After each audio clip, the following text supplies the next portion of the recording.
샬롬. 뜨거운 여름도 성령님과 함께하는 삶이 되길 원합니다. 오늘 우리가 보는 본문 말씀은 이사야서 46장 1절에서 13절에 있는 말씀입니다. 하나님께서 이스라엘을 회복시키시고 있으십니다. 하나님은 이스라엘을 어떠한 마음으로 대하는 것일까요? 주님의 마음을 오늘 볼 수가 있습니다. 3절 4절에 있는 말씀입니다. 야곱의 집이여 이스라엘 집에 남은 모든 자에게 내게 들릴지어다. 배에서 태어남으로부터 내게 안겼고 태에서 남으로부터 내가 업힌 너희여 너희가 노년에 이르기까지 내가 그리하겠고 백발이 되기까지 내가 너희를 품을 것이라. 내가 지었은즉 내가 업을 것이요 내가 품고 구하여 내리리라. 이 말씀에는 하나님께서 돌보신다는 것을 말씀하고 있습니다.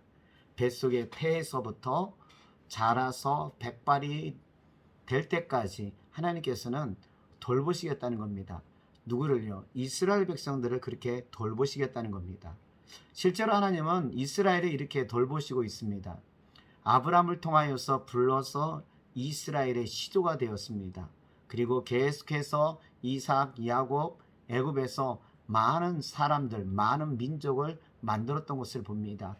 이렇게 하기까지 하나님께서는 돌보셨습니다. 그리고 약속의 땅 가나안 땅에서는 더 큰 나라를 만들면서 부강한 나라를 만들었다는 것입니다.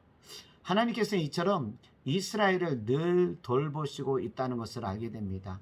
태에서부터 백발까지 끝까지 하나님께서 책임지고 있다고 하는 것을 약속하고 있다는 것입니다. 그런데 오늘 이스라엘에게 있어서는요, 어려운 상황이 닥쳤습니다.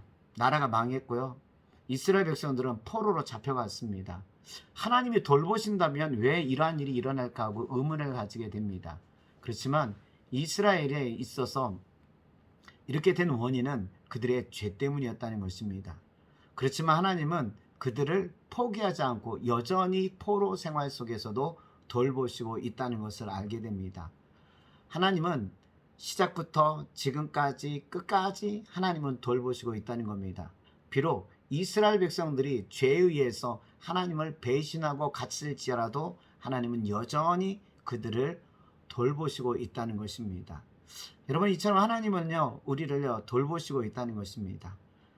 태에서부터 우리가 죽을 때까지, 그리고 다시 오시마 약속하셨던 예수 그리스도가 오실 때까지 우리를 붙드시고 돌보신다는 겁니다. 여러분, 이 돌보신다고 했을 때는요, 좋은 일뿐만 아니라 어려운 고난 가운데 있어서도 우리를 돌보신다는 것입니다.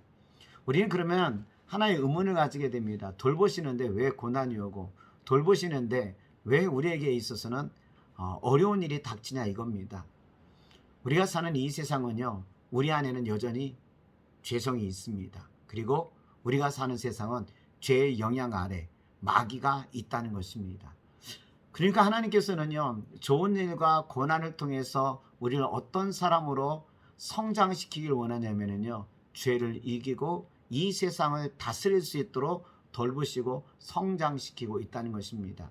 그냥 연약한 하나님의 보호하심 속에서 오냐오냐하면서 자라는 그런 우리를 만들기를 원치 않으신다는 겁니다. 그러니 우리는 하나님께서 우리를 돌보신다고 했을 때는요, 다스리라는 겁니다. 통치하라는 겁니다. 이기라는 것입니다. 이거를 만들기 위해서 하나님 우리를 돌보시고 있다는 것입니다. 오늘도 이러한 하나님의 돌보심 속에서 우리는 어떻게 될까요? 성장해야 된다는 겁니다. 성장하고 변화되고 바뀌어야 된다는 겁니다. 아이가 태어났을 때 자라고 성장하듯이 하나님의 돌보심 속에서 우리가 자라서 이 세상을 이기고 통치하고 다스릴 수 있는 정도가 되어야 될 줄 믿습니다. 하나님께서 우리를 품으시고 또한 우리를 인도하시고 있습니다. 성장하는 우리가 되기를 주의 이름으로 원합니다.